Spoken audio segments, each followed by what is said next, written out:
గోష్ఠీపూర్ణుల వారు రామానుజుల వారితో ఇలా అంటున్నారు. ఆహా రామానుజ, ఏం హృదయమయ్యా నీది! నాది కాని ఘనతను నాదే అన్నావు. అక్కడ నిరహంకారమే. నీవు కష్టపడ్డా లోకం తరించాలని కోరావు. అక్కడా నిరహంకారమే.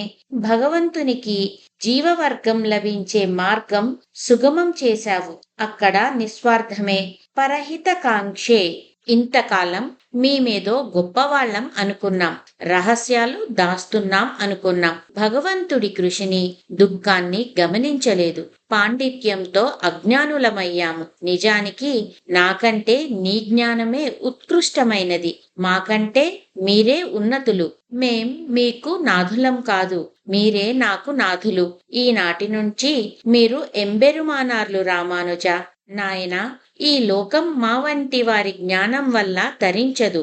మీ వంటి వారి జ్ఞానం ద్వారానే తరిస్తుంది. అలానే శ్రేయఃపతి కూడా మా నిష్ట వల్ల ఆనందించడు. మీ ఔదార్యం వల్లనే ఆనందమయుడవుతాడు. ఎంబెరుమానారే, ఇదిగో ఇతడు మా పిల్లవాడు. పేరు తెర్కాళ్వాన్. ఇతన్ని మీకు సమర్పిస్తున్నాను. మీ ద్వారా శిక్షకుడైతేనే ఇతను లోకాన్ని, భగవంతుణ్ణి తెలుసుకోగలుగుతాడు. అందరికీ ఉపయోగపడతాడు. మిమ్మల్ని ఇన్నిసార్లు త్రిప్పి శ్రమ పెట్టాను. మా మహాపూర్ణుల వారికి ఈ విషయమంతా చెప్పండి అని గోష్ఠీపూర్ణుల వారు అనగా, రామానుజుల వారు ఇలా అంటున్నారు. స్వామి, మంత్రార్థం ఎంత లోతైనదో తెలుసుకోవడానికే మీరిన్నిసార్లు త్రిప్పారు. దానిని పొందగోరేవాడికి ఎంత నిష్ఠ, శ్రద్ధ ఉండాలో తెలపడానికే మీరు ఈ పని చేశారని గ్రహించాను. ఇది లోకానికి అవసరం.